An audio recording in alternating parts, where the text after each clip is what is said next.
हमारी संस्कृति, हमारी पहचान। यज्ञ, योग, आयुर्वेद सदा रहे हमारे साथ।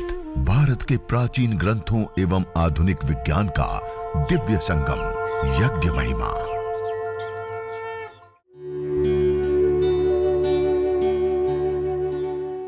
भारतीय संस्कृति में यज्ञ, योग एवं आयुर्वेद जैसी अमूल्य विद्याएं हैं, जिसका मूल है वेद। इतिहास की ओर दृष्टि डालें तो भगवान राम, भगवान कृष्ण से लेकर राजा महाराजाओं, ग्रामवासियों व अरण्यवासी ऋषियों की कुटियों तक नित्य व नैमित्तिक यज्ञों का प्रचलन देखने को मिलता है। पूज्य स्वामी जी का प्रश्न है कि कोई भी चीज, अभी हमारे साथ सीए भी जुड़े हुए हैं तो उनका भी माता जी का जैसे नाम लेकर के पूज्य स्वामी जी ने कहा कि कोई भी चीज जलाते हो तो उससे कार्बन उत्सर्जित होता है, और कार्बन बढ़ता है तो कार्बन फुटप्रिंट बढ़ती है, कार्बन फुटप्रिंट बढ़ती है तो वैश्विक तापमान बढ़ता है, और उसके कारण से ग्लोबल वार्मिंग और अनेक प्रकार की समस्याओं का उद्भव होता है। देखिए, यह जो हमारा दृष्टिकोण है वो गलत है। कोई भी चीज जलती है तो उससे कार्बन बनता है, निश्चित है, लेकिन कार्बन हमारे लिए घातक नहीं है। कार्बन हमारे लिए इतनी हानिकारक नहीं है जितनी कि SOx, NOx, CFC, क्लोरोफ्लोरोकार्बन। ये एक अलग प्रकार की गैस है जो हम पेट्रोल, डीजल, कोयला, जो अलग प्रकार की जो चीजें जलाते हैं उससे प्राप्त होती है। यदि हम यज्ञ करते हैं, हवन करते हैं, अग्निहोत्र करते हैं, तो उससे जो कार्बन बनती है वो एक तो पहले बहुत न्यून मात्रा में, नई के बराबर, क्योंकि इसके अंदर जो हम लकड़ियों का प्रयोग करते हैं, इसके अंदर जो हम अलग अलग द्रव्यों का प्रयोग करते हैं, वह सजीव ईंधन है। और जो लकड़ी, चाहे वो गोबर की लकड़ी हो, चाहे वह आम, पीपल, बरगद, गुलर, पलास, ये कई सारी ऐसी चीजें हैं जिसकी लकड़ी ही प्रयोग करने के लिए, तो उसके अंदर पहले से ही ऑक्सीजन की मात्रा अधिक है, कार्बन की मात्रा कम होती है, इसलिए वो बहुत सुचारू रूप से जलती हैं। और बहुत ज्यादा मात्रा में कार्बन ना होने के कारण वो लकड़ी यदि आप ज्यादा समय तक रख दें तो सड़ भी जाए। क्यों? क्योंकि उसके अंदर कार्बन नहीं है। और वो लकड़ी को जलाने के लिए उनको बाहर से भी ऑक्सीजन, बहुत सारे लोगों का प्रश्न ये भी होता है कि बाहर से भी ऑक्सीजन, कोई भी चीज जलती है तो ऑक्सीजन चाहिए उसको, ऑक्सीजन के बिना कुछ चीज जलती नहीं है। तो जो बाहर से भी उसको ऑक्सीजन लेनी होती है, वह ऑक्सीजन भी कम मात्रा में उनको आवश्यकता होती है। और दूसरा, उसके जलने के बाद जो कार्बन की मात्रा बनती है वो भी न्यून के बराबर, नए के बराबर होती है। और दूसरा, वो भी जो कार्बन बनती है वो कार्बन एक विशेष कार्बन होती है जिसके साथ एरोमेटिक ऑयल्स होते हैं, उड़नशील तेल होते हैं, औषधीय तेल होते हैं। और ये जो मैं आपके सामने अभी रिपोर्ट रख रहा था, इन रिपोर्टों के अंदर जो बातें मैं आपको बताना चाह रहा था यही तो है कि यज्ञ से जितना भी धुआं निकलता है, उस धुएं को हमने एनालाइज किया, और उसके अंदर हम जो दवाइयां लेते हैं, हम जो मेडिसिन लेते हैं, उसके अंदर जो तत्व होते हैं वही के वही हम गैस फॉर्म में ले रहे हैं। आप सब देख पा रहे हैं, ये कोई ढोंग आंडबर पाखंड नहीं, एक साइंस है। ये धुएं के अंदर अंतर होता है। हर किसी चीज को जलाने, जड़ी बूटियों में भी एक जड़ी बूटी और दूसरी जड़ी बूटी को जलाते हैं, उसके अंदर अंतर होता है। जैसे मैंने गाय का घी बताया या गूगल का बताया, ऐसे ही हमारे पास यह अलग अलग कितनी सारी प्रकार की चीजें हैं जो हमने जना, लौंग है, तज है, नीम है, दालचीनी है, कुटज है, बहुत सारी चीजों को अलग अलग एक एक को जला जला करके हमने देखा, उसकी गैसों को कलेक्ट किया, उसको एनालाइज किया, उसको बैक्टीरियाओं के ऊपर देख करके उसके इफेक्ट देखे, अलग अलग देखा। और उसके अंदर वो कंपोनेंट्स हैं जो हम एंटी एफ्लिमेंट्री कहते हैं, एंटी कैंसरस कहते हैं, एंटी माइक्रोबाइल कहते हैं, अलग अलग जगह पे जो हम खाने के रूप में या अलग अलग चीजों में हम प्रयोग करते हैं जो हमारे लिए हेल्दी है, वो कंपोनेंट्स उसके अंदर मौजूद है उस धुएं के अंदर। जबकि आप पेट्रोल, डीजल, कोयला, जो मृत ईंधन जलाते हैं, उसको आप एनालाइज कीजिए, उसके अंदर SOx, NOx, CFC, जो हानिकारक गैसें जिसको हम कहते हैं, जो घातक गैसें होती है, वो गैसें उसमें पाई जाती है। और वह जो धुआं है वो हमारे लिए लेने पर हानिकारक होगा, और ये धुआं लेने पर हमारे लिए आरोग्यदायक होता है। इसलिए धूम्र के अंदर अंतर होता है, ये देखना बहुत जरूरी है। इतना ही नहीं, धूम्र में तो अंतर होता है, पार्टिकल के अंदर भी अंतर होता है। एक पार्टिकल है जो आपने कोयला जलाया, पेट्रोल जलाया, डीजल जलाया, उससे पार्टिकल निकला, और एक चीज आप यज्ञ कर रहे हो उससे निकला। ये दोनों पार्टिकल के अंदर भी जमीन आसमान का बहुत बड़ा अंतर होता है। और हमने नैनो पार्टिकल तक के पार्टिकलों को एनालाइज करके देखा है, और वो मेडिसिनल पार्टिकल होते हैं, उसके साथ एरोमेटिक ऑयल्स चिपके हुए होते हैं, और वो हमारे अंदर जाकर के हमें विशेष स्वास्थ्य लाभ देने वाले होते हैं। पर आज मॉडर्न मेडिकल साइंस में बहुत सारे लोगों के सामने यह प्रश्न होता है, और बहुत सारे होता है, तो इसका सीधा सा जवाब है कि हर किसी चीज को जलाने पर धुआं, जिसे हम उदाहरण के लिए समझे कि हम शरबत पीते हैं, अभी ठंडी की ऋतु है, शरबत पीते हैं, तो अलग अलग शरबत होते हैं ना, उसके टेस्ट भी अलग आएगी, उसकी सुगंध भी अलग आएगी, उसका रंग भी अलग आएगा, लेकिन है तो सारे शरबत ना। ऐसे के ऐसे जो धूम्र होते हैं, हर चीज को जलाने पर अलग अलग धूम के अंदर केमिकल कंपोनेंट्स होते हैं, ना कि सबके अंदर SOx, NOx, CFC, क्लोरोफ्लोरो जो हानिकारक गैस है वही नहीं होती। हमारे लिए जो लाभकारक और महत्वपूर्ण चीजें होती है वो भी उसके अंदर मौजूद होती हैं, और वह हमें स्वास्थ्य देती है। इसी प्रकार आप पेट्रोल डीजल आदि का धुआं लेंगे तो हानि देगी। तो इस प्रकार से हमें इसको देखना चाहिए। और कार्बन कोई हानिकारक गैस नहीं है कि जो आज पूरे मतलब समाज में कार्बन कार्बन मचा हुआ है। कार्बन ना हो तो हमारा जीवन भी इस धरती पर संभव नहीं है। कार्बन ना हो तो इस वनस्पति जगत का भी जीवन इस धरती पर संभव नहीं है। हाँ, अधिक मात्रा में नहीं होना चाहिए, लेकिन अधिक मात्रा में जो कार्बन होती है वो यज्ञ से नहीं हो रही है, वो आप जो पेट्रोल डीजल कोयला फूंक रहे हैं उससे हो रही है, जो आप प्रतिदिन मेट्रिक टनों में जला करके इस वायु के अंदर फैला रहे हैं। यदि आपको इतनी आपत्ति किसी को है भी, तो पहले हमें अपनी गाड़ी बंद करनी चाहिए।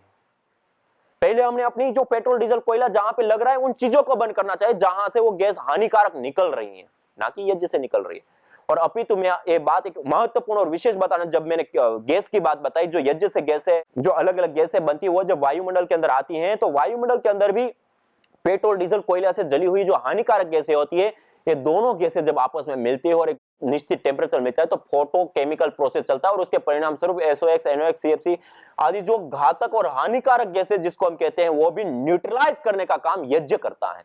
इसके लिए कहा जाता है कि यज्ञ जो है वायु का शोधन करता है। और डॉक्टर ओम प्रकाश पांडे नासा में अंतरिक्ष वैज्ञानिक, वरिष्ठ वैज्ञानिक के रूप में कार्य कर रहे हैं, उन्होंने भी इसके ऊपर अनुसंधान करके बताया। भारत के भी अलग अलग संस्थानों ने इसके ऊपर बताया। डॉक्टर स्वामी सत्यप्रकाश इलाहाबाद यूनिवर्सिटी, उन्होंने भी इस बातों को ऊपर से रिसर्च करके प्रूव करके बताया है कि यज्ञ करने पर जो गैसें बनती है उससे हानिकारक गैसें समाप्त होती है, दूर होती है। इसलिए यह जो यज्ञ है, हवन है, यह प्रदूषण नहीं अपितु जीवन देने का काम करता है। जी पूज्य स्वामी जी, अगला प्रश्न। जी पूज्य स्वामी जी का प्रश्न है कि हम जो यज्ञ के लिए जो लकड़ियों का प्रयोग करते हैं, जो समिधाओं का प्रयोग करते हैं, वह कुछ निश्चित नाम के आम है, पीपल है, बरगद है, गुलर है, पलास है, मदार है, अपामार्ग है, गाय के गोबर के उपले या स्टेक है, उसी का ही क्यों प्रयोग करते हैं? और भी तो बहुत सारी चीजें हैं, उसका भी तो हम प्रयोग ले सकते हैं, यही क्यों प्रयोग लेते हैं? उसमें और इसमें क्या अंतर है? बहुत बड़ा अंतर है। जो हमारे शास्त्रों में यज्ञ के लिए संविधाएं बताई हैं, एक तो विशेष मेडिसिनल गुण उसके अंदर होते हैं, दूसरे में भी होते हैं, नहीं होते ऐसे नहीं कहते, लेकिन इसके अंदर जो मेडिसिनल गुण होते हैं वो सार्वजनिक सभी लाभों के लिए होते हैं। दूसरा, इसके अंदर कार्बन की मात्रा कम से कम होती है और ऑक्सीजन की मात्रा अधिक से अधिक होती है। और जिसके अंदर कार्बन की मात्रा ज्यादा होती है उसको जलाने पर कार्बन अधिक बनती है, और जिसके अंदर ऑक्सीजन की मात्रा अधिक है उसको जलाने पर ऑक्सीजन की बाहर कोई भी चीज जलती है तो उसको ऑक्सीजन की भी आवश्यकता होती है, तो उनको बाहर से ऑक्सीजन की अपेक्षा नहीं रहती है। पहली बात, बाहर से ऑक्सीजन की आवश्यकता नहीं रहती है। दूसरा, वो जलने के बाद कोयला नहीं बनता है। और यह जो लकड़ी है विशेष, उसको जलाने पर ये 2-3 लाभ हमें विशेष प्राप्त होते हैं। एक तो मेडिसिनल गुण का लाभ, दूसरा कार्बन कम मात्रा में रिलीज होती हैं, और तीसरा ऑक्सीजन की बाहर से अपेक्षा नहीं रहती हैं। यह 2-3 लाभ विशेष इसके साथ जुड़े, इसलिए हमारे शास्त्रों में यज्ञ के लिए यही विशेष कुछ लकड़ियों का चयन करके जलाने के लिए बताया है। जी पूज्य स्वामी, पूज्य स्वामी जी का प्रश्न है कि हम जब अंतिम संस्कार करते हैं तो उस समय हम विशेष रूप से इसको अंत्येष्टि कहते हैं, और अन्य परंपराओं से यह परंपरा एक अलग है अंत्येष्टि की। अंतिम इष्टि माने अंतिम यज्ञ, 16 संस्कार होते हैं। 16 संस्कारों में सबसे अंतिम संस्कार एक रूप से यह कहा गया है कि 16वां जो होता है अंतिम संस्कार, वह अंतिम इष्टि, इष्टि माने यज्ञ, अंतिम यज्ञ। जब हम इस शरीर का दाह संस्कार करते हैं, अंत्येष्टि संस्कार करते हैं, तो उस समय जो हमारे शास्त्रों में, वैदिक शास्त्रों में जो विधान है कि जितना इस शरीर का वजन होता है उससे 2 गुना 3 गुना उतनी मात्रा में हम गाय का घी और सामग्री, जो विशेष जड़ी बूटियां हैं वह लें, और विशेष करके गाय के गोबर के उपले और कुछ लकड़ियों का प्रयोग करके जैसे हवन करते हैं, इसी प्रकार से कुछ मंत्रों का उच्चारण करते हुए सामग्री और गाय के घी की आहुतियां देते हुए उस यज्ञ को किया जाता है और इस शरीर का अंतिम संस्कार किया जाता है। यह वैदिक परंपरा में अंत्येष्टि का एक पूरा विधि विधान है। और इस प्रकार करने पर हमारा शरीर जब जलता है तो इस शरीर से बहुत सारे प्रकार की टॉक्सिक गैसें, हानिकारक गैसें इस वायुमंडल के अंदर घुलती है, मिलती है। इसलिए जो स्मशान घाट होते हैं वह भी गांवों से बाहर दूर रखे जाते हैं बहुत ज्यादा, कि वह जो गैसें वायुमंडल के अंदर जाएगी तो वो हमारे गांव के अंदर आए ना और उसका दुष्प्रभाव और ना हो और उसके कारण गांव में रोग ना फैले। इसलिए ये जो कर्मकांड किए जाते हैं वो बहुत गांव के दूर किए जाते हैं। और दूसरा, उसके अंदर गाय का घी और सामग्री आदि की भी हम साथ में आहुतियां देते हैं, तो यह जो टॉक्सिक गैसें बनती हैं वह टॉक्सिक गैसें खत्म होती हैं, दूर होती हैं, और उसके कारण पर्यावरण का पोषण संवर्धन होता है। इसलिए यह अंतिम संस्कार को अंत्येष्टि कहा, अंतिम यज्ञ कहा, अर्थात मंत्रोच्चारण पूर्वक सामग्री और गाय के घी की आहुतियां देते हुए उसको जलाते हैं। इसलिए यह जो अंत्येष्टि संस्कार है वो अपने आप में एक विशेष है और इस प्रकृति को देखते हुए है, प्रकृति के पोषण, प्रकृति के शोधन, प्रकृति के संवर्धन को ध्यान में रखते हुए यह विशेष एक उपक्रम है। पूज्य स्वामी जी का कहना है कि यदि जलाए ना और इस शरीर को दफना दे तो क्या उसका होगा। आज वर्तमान में जिन देशों में यह किया जाता है, जहां पे मुर्दों को गाड़ा जाता है, वहां पर आज पहली बात तो जगह की सबसे बड़ी कमी हो रही है, बहुत बड़ी मात्रा में कमी हो रही है। और वहां की जमीन जो एक लाश वो गाड़ सके उतनी जमीन का इतना रेट है कि लोगों को अपना खुद का घर भी बेच करके वो जमीन ना खरीद पाए, इतना इतना तक महंगी हो रखी है। और इतना ही नहीं, जहां पे गाड़ा है उसके बाद वो जो पूरा का पूरा एरिया होता है वो जब अंदर सड़ता है और उसकी जो गैसें बनती है वो जब धीरे धीरे वो जमीन से ऊपर आती हैं। और यह पाया गया है साइंटिफिक रिसर्चों से कि जहां पर इस प्रकार के घाट हैं उसके चारों ओर जो गांव शहर बसे हुए हैं उसमें इतनी बुरी तरह से बीमारियां फैली हुई है कि उस बीमारियों से वो उभर नहीं पा रहे और बहुत बड़ी मात्रा में जान माल की हानि हो रही है। और बहुत उस वायुमंडल के अंदर बहुत बड़ी जो घातक टॉक्सिक गैसें जिसको कहते हैं वो पाई जाती है, और वो जमीन के ऊपर हम दूसरा कुछ कर भी नहीं सकते हैं। तो इस प्रकार से 2 3 4 बिंदु हैं जो इसके ऊपर विशेष रूप से हमें ध्यान देना चाहिए और अपनी जो प्राचीन वैदिक परंपरा है उसको हमें अपनाना चाहिए। पूज्य स्वामी जी का प्रश्न है कि जो हम हवन सामग्री का निर्माण करते हैं रोगानुसार का, उसका आधार क्या है, उसमें अलग अलग क्या चीजें हम मिलाते हैं और किस प्रकार से उसका निर्धारण करते हैं। तो कहने का अभिप्राय है, आयुर्वेद में कहा है कि आयुर्वेदेषु यत् प्रोक्तम यस्य रोगस्य भेषजम तस्य रोगस्य शांत्यर्थम तेन तेनैव होमयेत्। आयुर्वेद में जिन रोग की शांति के लिए जो जो द्रव्य खिलाए जाते हैं, दिए जाते हैं खाने के लिए, वही वही द्रव्यों को लेकर के हवन करने पर, होम करने पर, अग्निहोत्र करने पर वह रोग हमारे शांत होते हैं, दूर होते हैं, नष्ट होते हैं। तो यह जो मधुमुक्ता हवन सामग्री है डायबिटीज के लिए, तो यह मधुमुक्ता हवन सामग्री के अंदर विशेष करके जो डायबिटीज को ठीक करने वाला गुड़ मार होता है, वैसे उसका नाम ही आयुर्वेद में गुड़ मार, गुड़ माने मीठेपन को मारने वाला गुड़ मार कहा जाता है। उसको आप 2 पत्ती भी आप चबा ले गुड़ मार की और उसके बाद आप शक्कर मिश्री कुछ भी खा ले मीठा, आपको पता ही नहीं चलेगा कि आपने कुछ मीठा भी खा रहे हैं। बिल्कुल 2 मिनट के अंदर आपका टेस्ट स्वाद चला जाता है, इतनी पावरफुल होती है। तो यह जो मधुमुक्ता हवन सामग्री, उसके अंदर गुड़मार है, नीम है, कालमेघ है, मेथी है, दालचीनी है, अश्वगंधा है, नील है, हरड़ है, छोटी वाली हरड़, गिलोय, बहेड़ा, हल्दी, चिरायता, जामुन की गुठली, काली जीरी, कचूर, वासा, कुटज, ये कुछ विशेष ऐसे द्रव्य हैं जिन द्रव्यों का हम विशेष रूप से प्रयोग करते हैं इस हवन सामग्री में, जो मधुमुक्ता हवन सामग्री है उसमें। तो यह इसी प्रकार से अलग अलग जो हवन सामग्रियां हैं उसमें भी जो आयुर्वेद के अंदर खाने के लिए जो औषधियां दी जाती हैं, उन्हीं औषधियों का विशेष रूप से हम प्रयोग लेते हैं ये हवन सामग्रियों में।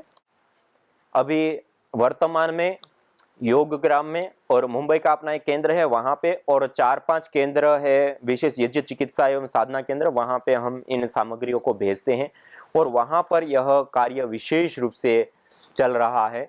और अभी कुछ और नई हवन सामग्रियां भी हम बना रहे हैं, प्राणेष्टि से लेकर के दिव्येष्टि से लेकर के संतत्येष्टि से लेकर के कुछ ऐसी विशेष हवन सामग्रियों का निर्माण भी चल रहा है।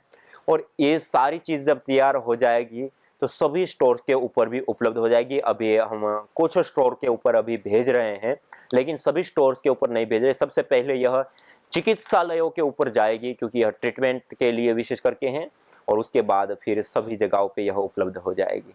वैसे आप कोई व्यक्तिगत मंगाना भी चाहें या अपने ग्रामीण आरोग्य केंद्र में अभी से भी आप रखना चाहते हैं तो आप अपना ऑर्डर दे सकते हैं और हम उसको एक चैनल के माध्यम से उपलब्ध करा देंगे।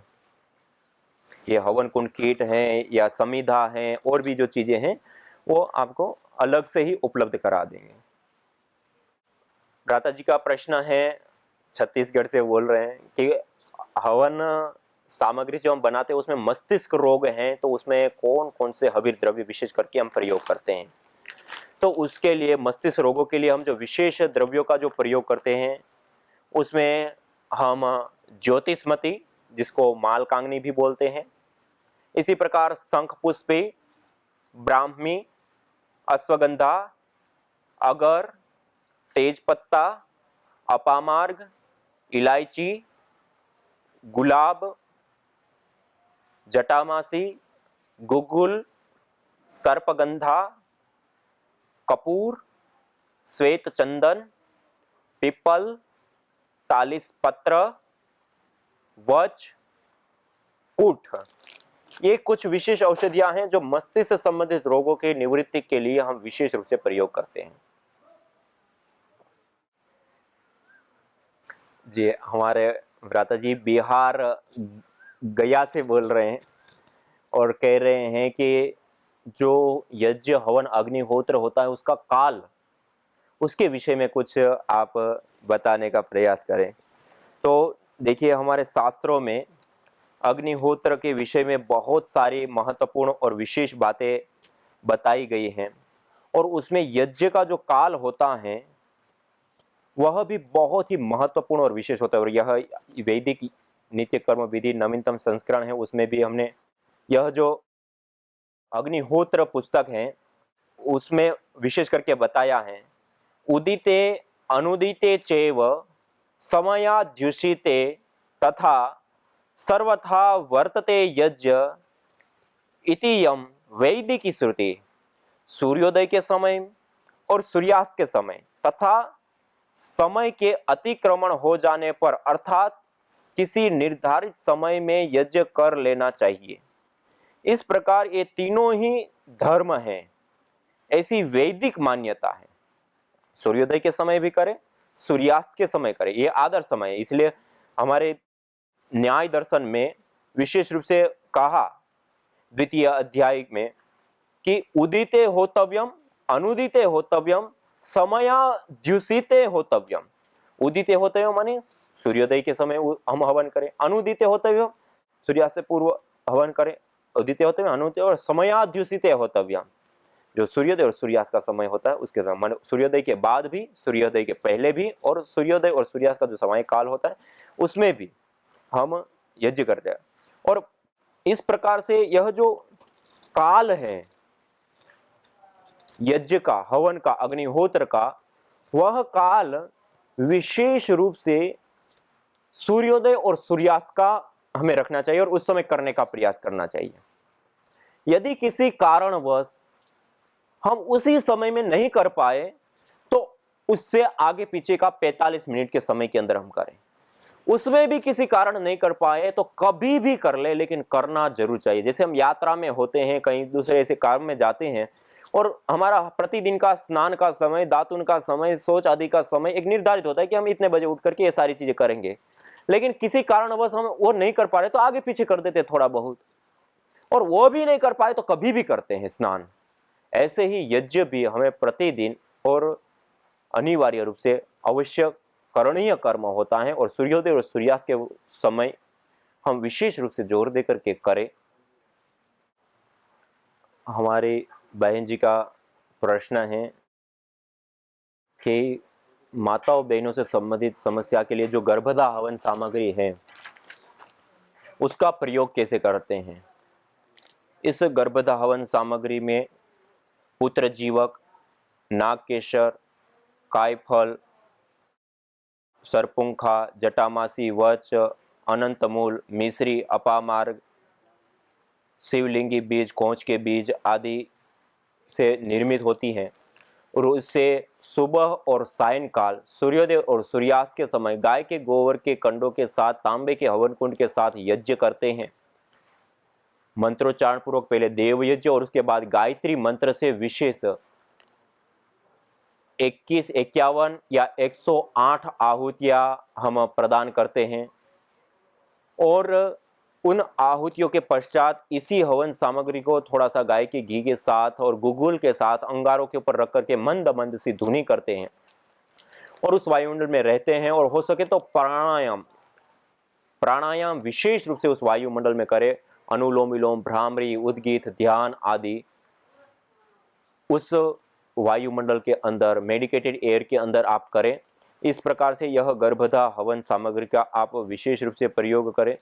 और दूसरा बहन जी का प्रश्न था कि क्या हम नीम की लकड़ी का प्रयोग यज्ञ के लिए, हवन के लिए कर सकते हैं। हाँ, यदि आपको कोई चर्म रोग आदि विशेष हैं तो उसके लिए आप प्रयोग कर सकते हैं, लेकिन डेली रूटीन में देव यज्ञ या सामान्य यज्ञ के लिए आप उसका प्रयोग नहीं करेंगे। जो चिकित्सा यज्ञ होता है उसके लिए आप निश्चित रूप से चर्म रोग आदि या पित्तज रोग होते हैं उनकी शांति के लिए आप विशेष करके इसका प्रयोग, नीम की लकड़ी का प्रयोग कर सकते हैं। मुझे 2 साल पहले सोराइसिस हुआ था, और मतलब स्टार्टिंग हुआ था धीरे धीरे और घुटने तक फैल गया था पूरा। तो डॉक्टर साहब के पास जाता था, ट्रीटमेंट कराया, कुछ फ़ायदा नहीं हुआ। मतलब ईचिंग होना और मतलब फैलते ही आ रहा था वो धीरे धीरे करके। तो हमारे एक परम मित्र हैं शशिकांत वाजपेयी जी, तो उन्होंने बताया डॉक्टर साहब के बारे में कि आप एक काम करो अरुण भाई, आप हवन करते हैं डॉक्टर साहब, आप आके बैठ जाया करो खाली, वो कुछ मेडिसिन वगैरह नहीं देंगे, आप खाली हवन में बैठो, देखो आपको फ़ायदा होगा। तो उनकी बात का विश्वास करके मैंने हवन में आना स्टार्ट किया। सुबह शाम हवन में बैठता था मैं। तो उसके बाद क्या हुआ, मेरी पहले तो जो खुजलियाँ होती थी ना, ईचिंग होती थी ना, वो बंद हुई मेरी। और उसके बाद फिर जो उसमें से सफ़ेद कलर का पानी निकलता था वो बंद हुआ। और 15-20 दिन में, मतलब समझो ना 3 हफ्ते में मेरा वो बिल्कुल मतलब ख़त्म हो गया वो। मुझे पाँव में ब्लॉकेज हुआ था, उसकी वजह से ब्लड सर्कुलेशन नहीं हो रहा था। उसकी 7-8 साल मैंने डॉक्टर के पास ट्रीटमेंट ली पर कोई फ़र्क नहीं पड़ा। डॉक्टर ने बोला लास्ट में कि बाईपास करना पड़ेगा, तो वो तो इतनी छोटी एज में करना पॉसिबल नहीं है क्योंकि पूरी लाइफ है सामने। उसके बाद पापा ने सजेस्ट किया कि डॉक्टर के पास चलते हैं, मीरा रोड तारा सिंह जी के पास। यहाँ पे दिखाया, उसके बाद डॉक्टर अंकल ने बोला कि ऐसे ऐसे ट्रीटमेंट शुरू करेंगे तो अच्छा हो जाएगा। उसके बाद मैंने यहाँ 5-6 महीने ट्रीटमेंट ली, हवन में आके रोज़ बैठना सुबह, और धीरे धीरे धीरे धीरे अच्छा रिजल्ट आ गया और अब भी मैं इतना अच्छी तरह चल सकती हूँ, खड़ी रह सकती हूँ। पाँव में ब्लड सर्कुलेशन भी उतना ही अच्छा हो रहा है, ना मुझे चलने में कोई प्रॉब्लम हो रही है, ना ऐसा कुछ पेन होना, सूनापन होना, क्योंकि ब्लड सर्कुलेशन ज़रा भी नहीं होता था, उसकी वजह से पाँव में सूनापन आ जाता था कि मुझे लगता था तो भी पता नहीं चलता था कि मुझे वहाँ पे लग रहा है कुछ, ज़रा भी वहाँ पे खून नहीं पहुँच रहा था। फिर यहाँ पे आके ट्रीटमेंट लिया, उसके बाद थोड़ा थोड़ा थोड़ा मुझे वहाँ पे फील होने लगा कि हाँ मुझे पाँव में भी थोड़ा सा लग रहा है, तो मुझे पता चल रहा है कि खून पहुँच रहा है वहाँ पे। ये आज मैं रोज़ बैठती थी आके सुबह। यज्ञ भारतीय संस्कृति की मुकुट मणि है, प्रतीक है, मूल है। मानव जीवन के हर पहलू के साथ यज्ञ जुड़ा हुआ है, चाहे वह संस्कार, चाहे पूजा पाठ या फिर पर्व से लेकर हर शुभ अशुभ अवसरों में भी यज्ञ करने की सार्वभौमिक, वैज्ञानिक एवं पंथ निरपेक्ष पावनी परंपरा रही है। आइए हम संकल्प लें, संसार के श्रेष्ठतम कर्म यज्ञ को अपनाएं। पिंड और ब्रह्मांड में संतुलन कायम करने वाले यज्ञ को अपने जीवन का अभिन्न अंग बनाएं एवं प्रकृति मां के प्रति अपने ऋणों को अदा करें। विश्व स्वास्थ्य का एक नारा, यज्ञ से होगा जग उजियारा।